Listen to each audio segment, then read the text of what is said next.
सोदपुर बाजार के सोदपुर ट्रैफिक मोड़ पर गत 40 दिनों में 100 से भी अधिक अवरोध प्रदर्शन हो चुके हैं। इस मोड़ को अब तिलोत्तमा मोड़ भी कहा जाने लगा है।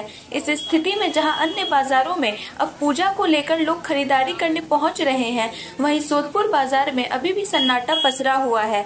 व्यवसायियों का कहना है कि ग्राहक यहां आने से कतरा रहे हैं। इस बार बाजार की हालत काफी खराब है। उन्होंने कहा कि अभया हमारे ही इलाके की बेटी थी, उसके इंसाफ के लिए और इंसाफ की मांग के साथ हम भी खड़े हैं, मगर यह भी जरूरी है कि इससे आम लोगों को परेशानी ना हो। अवरोध यहाँ हो चुका है, जिद तो पड़ रहा है, मगर जश्न करना भी सही बात है। वो नहीं बोले हमने, हम लोग एक ही बात बोल रहे हैं कि वो टाइम है ना 7 से 8 तक जो कर रहा है सब लोग, वो रात में करने से सबको अच्छा होगा।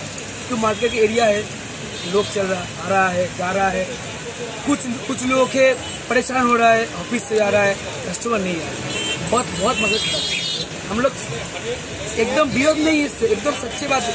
यहाँ का ही लड़की है तो सबका लड़की है, तो हम लोग यही बात का सबको करते हैं जब टाइम थोड़ा पीछे कर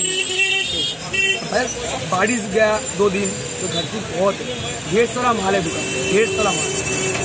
3 संडे है और 3 संडे है, संडे में ही क्रेज ज़्यादा होता है ना, इसलिए बहुत खराब। এটা খুবই দুঃখজনক ঘটনা শুধু নয়, এটা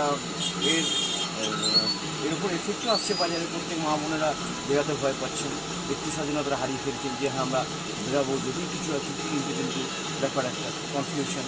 তারপর তো ধরুন অনলাইন আছে, শপিং মল আছে, চতুর্দিকে বাজার বাড়ছে, কাস্টমার তুলনায় ফ্ল্যাট হচ্ছে ঠিকই, অনলাইনে কিনে বাজারের গতিবিধি অনেক কমে গেছে। হ্যাঁ, অত বড় রেডিমেড সেন্টার শ্রীনিকেতন তাদেরও বাজার ডাউন।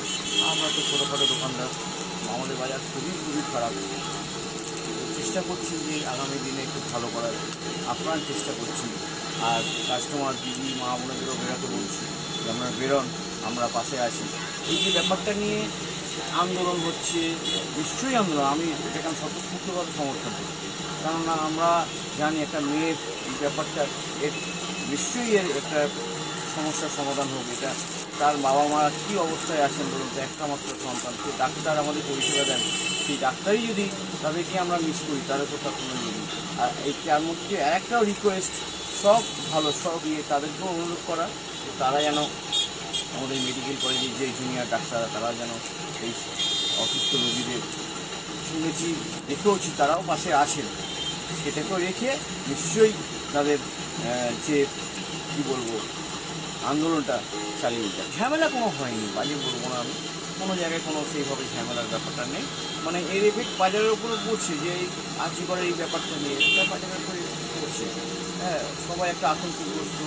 আর সবথেকে বড়ো কথা, সবাই এর মানে চিন্তাভাবনা দিয়ে যায় জাস্টিস চাই, এবং এটাও আমিও চাই জাস্টিস অবশ্যই হোক। এই বলেই আমার বলা বক্তব্য শেষ করলাম।